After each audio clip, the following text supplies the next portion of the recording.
Good morning students. आज हम कक्षा 9 में कहानी का अभ्यास करेंगे जिसका नाम है एक यात्रा, यह भी रामदरस मिश्र। पहले वीडियो में हमने उसका लेखक परिचय और पूरी कहानी क्या है उसके बारे में जानकारी प्राप्त की थी। आज हम दूसरे वीडियो में देखेंगे कि बाबूजी को यानी कि मोहन लेखक और उनकी पत्नी को घुमाने जाता है, किस तरह उनके बीच गहरा संबंध बनता है और वह अपनी पूरी कहानी बाबूजी को यानी कि लेखक और उनकी पत्नी को सुनाता है, उसके बारे में आज हम देखेंगे। तो पिछले वीडियो में हमने देखा था कि डॉक्टर के यहाँ जाके लेखक और उनकी पत्नी वापस आते हैं, तब मोहन उन्हें कहता है कि आज आप अच्छे से आराम कर लो, फिर आपको कल घूमने जाना है तो मुझे बुला लेना, और ये मेरा मोबाइल नंबर है।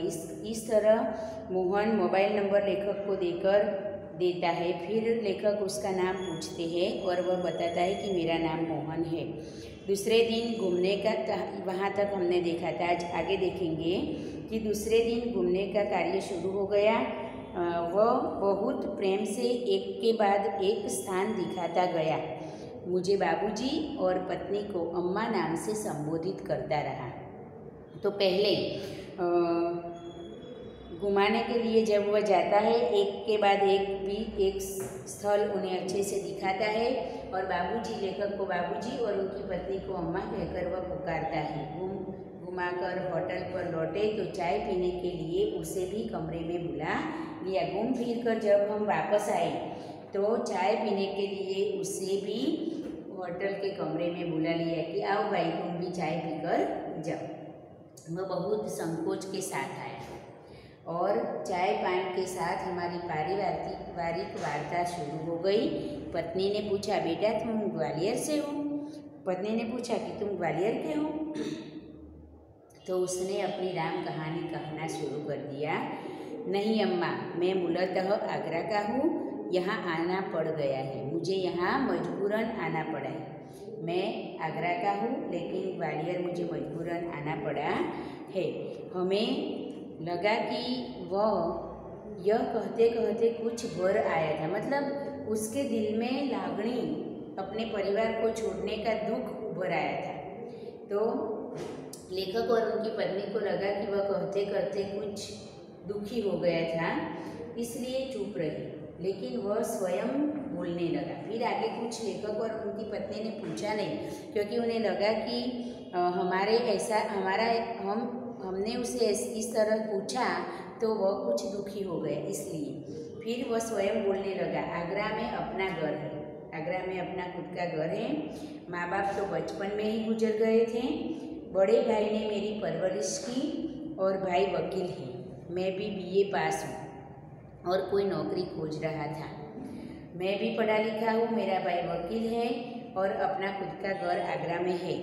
तो मैं नौकरी की मेरी पढ़ाई ख़त्म होने पर नौकरी की खोज कर रहा था कि अब उसके जीवन में क्या घटना बनी उसके बारे में बताता है कि एक चुप्पी सी छा गई। वह बोलते बोलते अटक गया। हमें लगा कि इसके साथ कोई अवांछित घटना घटी, अवांछित जिसकी इच्छा नहीं रखते, ऐसा इच्छा के विरुद्ध जो भी बनता है उसे अवांछित कहते। जो हम जानते नहीं थे अचानक ही बन जाता है, उसे छेड़ा नहीं। किंतु उसने फिर कहना शुरू किया, मैं नौकरी की तलाश में इधर उधर भटक रहा था। एक दिन भटक कर लौट रहा था कि रास्ते में एक परिचित लड़की मिल गई। बदहवासी झिझियाती हुई बोली, मोहन मुझे बचा लो। घबराई हुई अत्यंत करुण स्वर में वो बोली कि मोहन मुझे बचा लो। क्यों, क्या हुआ? मेरे माँ बाप एक अधेड़ के साथ हाथ मुझे बेच रहे। अधेड़ बड़ी उम्र वाला एक व्यक्ति है, उसके साथ मेरे माँ बाप मुझे बेच रहे, यानी कि मेरा विवाह कर रहे हैं, इसलिए मुझे उससे विवाह करना नहीं है। इस तरह उसने अपनी बात मोहन को बताई। मुझे बेच रहे, मैं कुएं में गिरकर जान दे दूंगी, किंतु उस खुसट अधेड़ के साथ नहीं जाऊंगी। मैं मर जाऊंगी लेकिन उस अधेड़ के साथ विवाह नहीं करूंगी। मैं बहुत असमंजस में पड़ गया, क्या करूं? कर भी क्या सकता था, करता हूँ। मुझे लगा कि स्टेशन चलना चाहिए, अब मुझे स्टेशन चलना चाहिए। वहाँ उसे ले गया और थानेदार से हकीकत बयान की। मैं पुलिस स्टेशन उसे लेकर गया और थानेदार के सामने पूरी कहानी हमने बताई।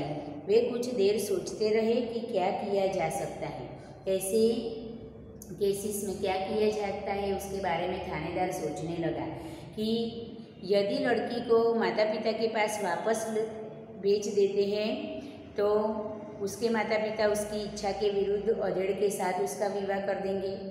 यदि मोहन उसके साथ ले जाता है तो उसके माता पिता, लड़की के माता पिता मोहन को भगाने का मोहन पर इल्ज़ाम लगा देंगे। तो ऐसी स्थिति में और लड़की को अकेली भी नहीं छोड़ी जा सकती, तो क्या करना चाहिए? तो थानेदार भी सोच रहा था कि अब क्या किया जाए। थानेदार साहब बोले, इसकी FRI लिखकर इसके माँ बाप को हवालात में बंद कर देते हैं, लेकिन फ़िलहाल चिंता इस लड़की की है कि आखिर इसके लिए क्या किया जाए। थानेदार ने कहा कि उस लड़की की इच्छा के विरुद्ध उसके माता पिता एक बड़े उम्र वाली बुजुर्ग से उसका विवाह करना चाहते हैं, तो उसके विरुद्ध FIR लिख देते हैं और उसे हवालात में बंद कर देते हैं। लेकिन फिर भी यह लड़की का क्या होगा, यह प्रश्न तो वही का वही है। इसका क्या किया जाए? एक छोटी सी चुप्पी के बाद एकाएक वह बोले, तुम्हारी शादी हो गई है? मैंने न में सिर हिलाया। थोड़ी सी चुप्पी यानी कि सोचने के बाद उन्हें कुछ मन में विचार आया और मोहन को पूछा कि तुम्हारी शादी हो गई है?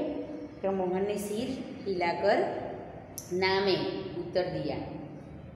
तो बोले, तुम इससे शादी क्यों नहीं कर लेते? तो तुम ही उसके साथ शादी कर लो ना, क्यों नहीं कर लेते? मैं तो इस आकस्मिक प्रस्ताव से चकरा गया। मुझे ऐसा आकस्मिक अचानक ऐसा प्रस्ताव मेरे सामने आया, मुझे कुछ समझ में नहीं आया कि मैं क्या करूं और क्या उत्तर दूं। किंतु कुछ पल बाद लगा कि इसमें बुरा क्या है। थोड़ी देर बाद मुझे लगा कि उस लड़की के साथ विवाह करने में कोई बुराई नहीं है। मैंने कहा, सर इससे तो पूछ लीजिए, आप मुझे उसके साथ विवाह करने के लिए बोल रहे हैं, लेकिन लड़की की मर्जी है या नहीं वह तो उससे पूछिए। तब थानेदार ने उससे पूछा तो उसने स्वीकृति सूचक सिर हिला दिया। थानेदार ने जब पूछा तो थानेदार लड़की ने हाँ कर दी।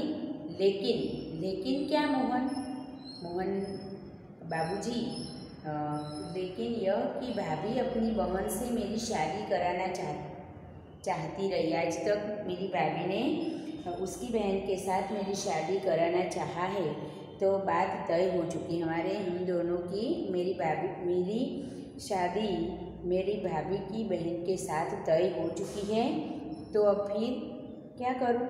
बाबूजी ने कहा, बाबूजी मैंने सोचा भाभी जी की बहन से तो कोई भी अच्छा आदमी शादी कर लेगा, वहाँ कोई संकट नहीं है, क्योंकि उसके साथ कोई ऐसी घटना नहीं घटित हुई जिसके कारण कोई भी अच्छा लड़का उसके साथ शादी करने को तैयार हो जाएगा। फिर लेकिन इस लड़की की तो ज़िंदगी खतरे में है, इस लड़की की ज़िंदगी खतरे में है, क्योंकि यदि उसके साथ अभी कोई शादी नहीं हुई मुझ जैसे लड़के से, तो उसके माँ बाप किसी अधेड़ के साथ उसका विवाह कर देंगे। तो इस लड़की की ज़िंदगी खतरे में है। लड़की सुंदर भी है, परिचित भी है, और सबसे अहम बात यह है कि वह संकट में है। तो वह परिचित है, मैं उसे जानता हूँ, वह सुंदर भी है, और सबसे महत्वपूर्ण बात यह है कि आज वह संकट में है, तो उसे संकट में से हमें बचाना चाहिए। मोहन के हृदय में नारी के प्रति जो सम्मान की भावना है, इससे ही वह इस लड़की के साथ विवाह करने के लिए तैयार हो गया। इससे विवाह करना प्रतिकर भी होगा और मानवीय भी होगा। उससे विवाह करना उचित रहेगा और मानवीय दृष्टि से देखा जाए तो भी सही है। लेकिन थानेदार ने कहा, हाँ, अब समस्या यह है कि विवाह एकदम तो न हो जाएगा, विवाह एकदम तो नहीं हो पाएगा। यदि लड़की घर गई तो फिर वही बेच दी जाने का संकट है। यदि लड़की को घर पर बेच दिया तो उसे बेचने का भय है। मैं साथ ले जाऊँ तो भैया भाभी तो नाराज होंगे ही, इसके माँ बाप मेरे ऊपर लड़की भगाने का केस कर देंगे। मैं उसे अपने साथ घर पर ले जाऊँ तो भैया भाभी तो नाराज होंगे ही, लेकिन साथ में इस लड़की के माँ बाप मुझ पर लड़की भगाने का इल्ज़ाम लगा देंगे, इसलिए मैं अपने साथ तो उसे नहीं ले जा सकता। अब क्या करूं? समस्या है कि फिलहाल इस लड़की को कहाँ पर रखें। फिर इसके माँ बाप मेरे ऊपर लड़की भगाने का केस कर देंगे। जब मैंने थानेदार के सामने यह समस्या रखी तो वे बोले, कुछ दिन के लिए इसे नारी निकेतन में रखवा देता हूँ। कुछ दिन के लिए, जब तक तुम भैया भाभी को मना नहीं लेते, शादी की बात घर पर कर नहीं लेते, तब तक तुम्हारी शादी जब तक न हो तब तक उसे नारी निकेतन में रख दे। नारी निकेतन एक ऐसी संस्था है जहाँ ऐसी लाचार औरतें और नारियों को वहाँ पर उनका जीवन गुजारा करने के लिए उसे वहाँ पर रखते हैं और सब ऐसी अनाथ नारियों की जिम्मेदारी उठाती है संस्था। तो वहाँ पर नारी निकेतन में उसे रखवा देते हूँ। लड़की से माँ बाप के खिलाफ शिकायत लिखवा कर रख लेता और लड़की से पहले लड़की के पास उसके माँ बाप के खिलाफ वह रपट लिखवा देता हूँ, जिससे वह माँ बाप के ऊपर ही वह केस हो जाएगा, जिससे वह और कोई दूसरा इल्ज़ाम लगा सकेंगे नहीं। 15 दिन बाद उस वक्त तो लड़की को नारी निकेतन में भेज दिया। फिर लड़की के पास अपने माता पिता के विरुद्ध FIR भी लिखवा दी और मोहन अपने घर गया। फिर 15 दिन के बाद उन्होंने मंदिर में उससे मेरी शादी करवाई। वह थानेदार ने 15 दिन के बाद उस लड़की की शादी मोहन से करवा दी। मैंने कहा, मोहन, ऐसे थानेदार कहाँ होते हैं? लेखक बोले वह बात सुनकर कि ऐसे थानेदार कहाँ होते हैं जो इतनी मदद करते हैं। मुझे तो इस घटना पर विश्वास ही नहीं हुआ। ये जो घटना घटित हुई वह कहानी लगती है, वास्तविक ये घटना घटित हुई है ऐसा मुझे लगता ही नहीं। मुझे तो इस घटना पर विश्वास ही नहीं हो रहा है। लगता है कथा सुन रहा हूँ, जैसे कोई काल्पनिक कथा बनाई गई हो, ऐसा मुझे लग रहा है। आप सही कह रहे बाबूजी, लेकिन यह थानेदार कवि भी है। कवि सम्मेलनों में कविताएं पढ़ता है और इसकी कविताएं मानवीय संवेदनाओं से भरी होती है। तो वह थानेदार की क्या विशेषता है? तो वह थानेदार होने के साथ साथ एक कवि भी है। और हम सब जानते हैं कि कवि का हृदय संवेदनशील होता है। उसके हृदय में ऐसी मानवीय भावनाएं जागृत होती है। दया, करुणा, प्रेम से भरे हुए भाव उसके हृदय में उमड़ते हैं और वह अपनी कविता में व्यक्त करते हैं। तो यह कवि भी है। थानेदार का दिल ऐसा नहीं होता। थानेदार का जो दिल होता है वो कठोर होता है, क्योंकि वह ऐसी नरमी रखेगा तो शायद उसका कर्तव्य वह अच्छे से नहीं निभा पाएगा। इसलिए क्योंकि गुनहगार हो या निर्दोष हो, हर मुजरिम जब थानेदार के हाथ आता है तो वह हमारा दिल पिघल जाए ऐसा ही बर्ताव करता है। इसलिए थानेदार का हृदय यदि इस तरह पिघल गया तो वह अपनी ड्यूटी अच्छे से नहीं निभा पाएगा। हम जहाँ भी देखते हैं वहाँ पुलिस वाले कठोर वर्तन ही करते हैं, लेकिन यह थानेदार, यह पुलिस वाला इतना समझदार और संवेदनशील, वह इस लड़की के बारे में इतना सोचता है। मुझे कुछ कहानी सुन रहा हूँ ऐसा लग रहा है। तो लेखक जब ऐसा कहते हैं तब मोहन ने बताया कि थानेदार होने के साथ साथ वह एक अच्छा कवि भी है। वह अपनी कवि सम्मेलनों में वह जाता है, अपनी कविताओं को व्यक्त करता है, तो उसकी कविताएं सुनकर हमें लगता है कि उसकी कविताएं मानवीय संवेदना और संवेदनाओं से भरी होती है।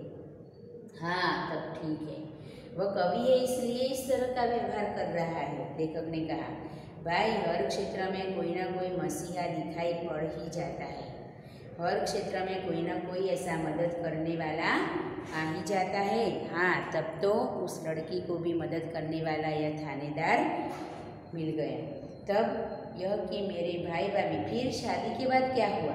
तब यह कि मेरे भाई भाभी मुझसे खफा हो गए, मुझसे रूठ गए, मेरे साथ उनका व्यवहार संबंध टूट गया और हमें घर से निकाल दिया, हमें घर में भी नहीं आने दिया। एक तो मैंने उनकी साली से शादी नहीं की, दूसरे दिन लड़की से ही की, वह किसी और जाति की है। एक तो पहले भाई अपनी साली के साथ मेरी शादी कराना चाहते थे, वह भी नहीं हुई, और दूसरी बात यह थी कि वह लड़की फिर हमारी जाति की नहीं थी, किसी और समाज की थी। तो तुम लोग ग्वालियर आ गए। फिर लेखक बोले कि भाई भाभी ने घर से तुम्हें निकाल दिया तो तुम लोग ग्वालियर आ गए। हाँ जी, हाँ बाबूजी, आगरा में हमारा निबाह होना कठिन था। अब वहाँ पर अपनी भाई भाभी की नाराज़गी के साथ हम वहाँ पर नहीं रह सकते थे, इसलिए वहाँ गुजारा करना मुश्किल था। इसलिए हम इस पराए शहर में भले ही कोई अपनापन न हो, किंतु यह पराया उस अपनेपन से अच्छा है ना, जो दिन रात अप्रतिकर व्यवहार बनकर तन मन को उद्विग्न करता रहे। तो लेखक कहते हैं कि मोहन कहता है कि इस पराए शहर में भले ही कोई अपना न हो, लेकिन किसी की ऐसी नाराज़गी तो हम पर नहीं है ना, तो हम वहाँ पर रह सकते हैं। लेकिन अपनों के बीच रहकर उनकी नाराज़गी हम नहीं सह पाते, तो हम लोग वहाँ से यहाँ पर चले आए। हाँ, सही कर रहे हो, तुमने सही किया। तो यहाँ कोई नौकरी तो रखी नहीं थी, बस ऑटो का दामन थाम लिया और उसी के सहारे चल रहा हूँ। यहाँ मेरे लिए कोई नौकरी तो थी नहीं, ऑटो का काम दामन थाम लिया और यहाँ पर मैं अपना गुजारा इस ऑटो से कर रहा हूँ। वास्तव में तुम बहुत बड़े हो मोहन, तुम बहुत बड़े हो मोहन। बड़े बड़े लोग तो नारी हित में बड़े बड़े लेक्चर देते हैं, लेख कविताएं लिखते रहते हैं, किंतु अपने व्यवहार में नहीं उतारते। बड़े बड़े लोग होते हैं ना, वो नारी सम्मान की बातें करते हैं, बड़े बड़े लेख लिखते हैं, भाषण देते हैं, लेकिन जब वास्तविक जीवन में नारी का सम्मान करने की बात आए तो वह मुखर जाते हैं। तो तुमने ऐसा कुछ लिखा नहीं, कुछ भाषण नहीं किया, फिर भी नारी के प्रति सम्मान के कारण उसके जीवन को बचाने के लिए तुमने उसके साथ विवाह कर लिया और अपनों से नाराज़गी मोड़ ली। तो तुम महान हो मेरी दृष्टि में, यानी कि लेखक की दृष्टि में मोहन महान है। लेकिन तुमने तो बहुत सहज भाव से ही लड़की को दुर्दशाग्रस्त होने से बचा लिया।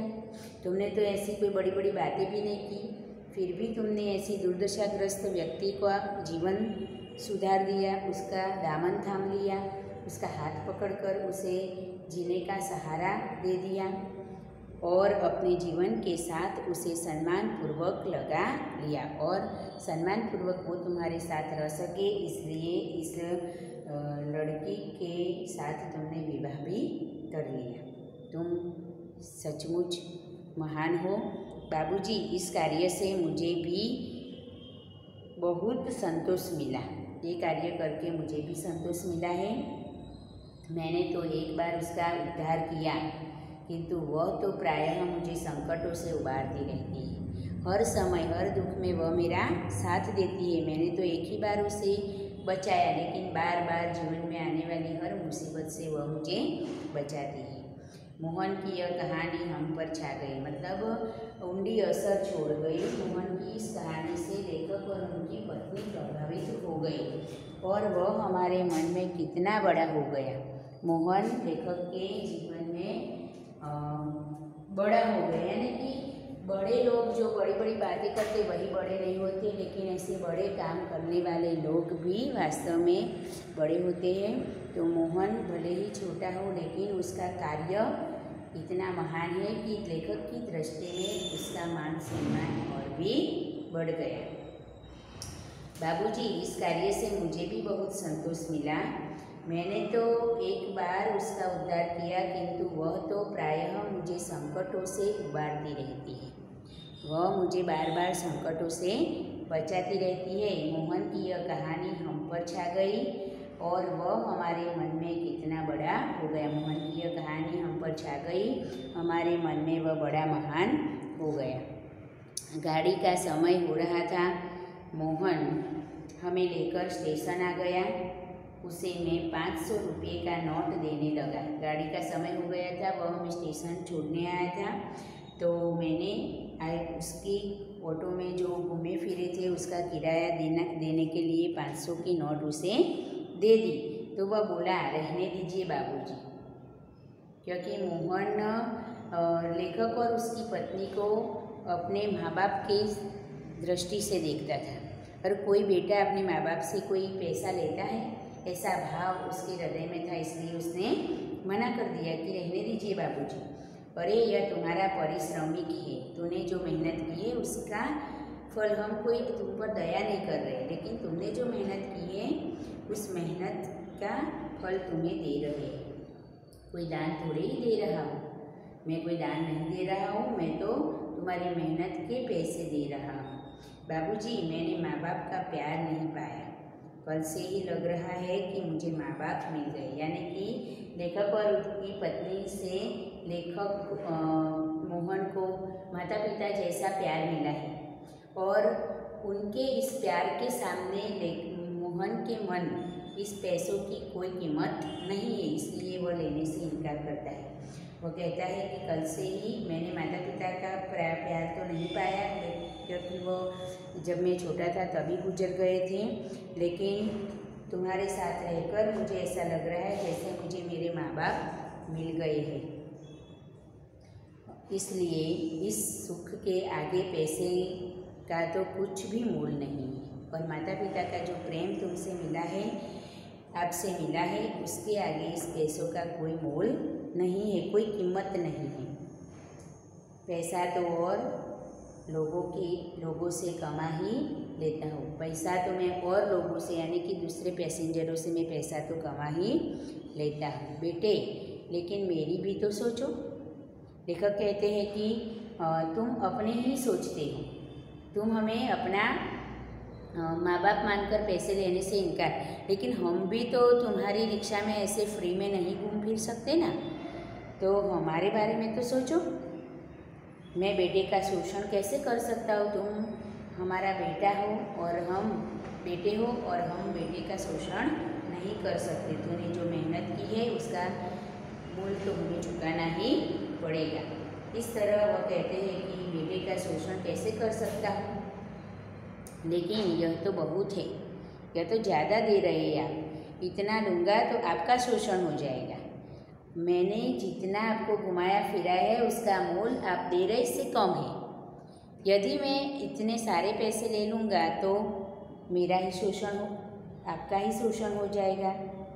यह कहकर वह 500 का नोट लेकर 300 रुपये वापस करने लगा। 500 का नोट लेकर 300 वापस कर दिए। बोला, मुझे इतना पराया न कीजिए बाबूजी। हाँ, जब भी ग्वालियर आइएगा मुझे बुला लीजिएगा। जब भी आप ग्वालियर आओ तब मुझे बुला लेना, मुझे पराया मत करना। मेरा फ़ोन नंबर तो आपके पास होगा ही, मेरा फ़ोन नंबर तो आपके पास है ही, इसलिए आप मुझे बुला लेना। मैं आपके पास आ जाऊंगा और आपको अच्छे से घुमा फिरा दूंगा। लेकिन मेरी एक शर्त है। वह क्या बाबूजी? मेरी एक शर्त है। तो क्या शर्त है पूछती हैं। लेकिन मेरी एक शर्त है बाबूजी,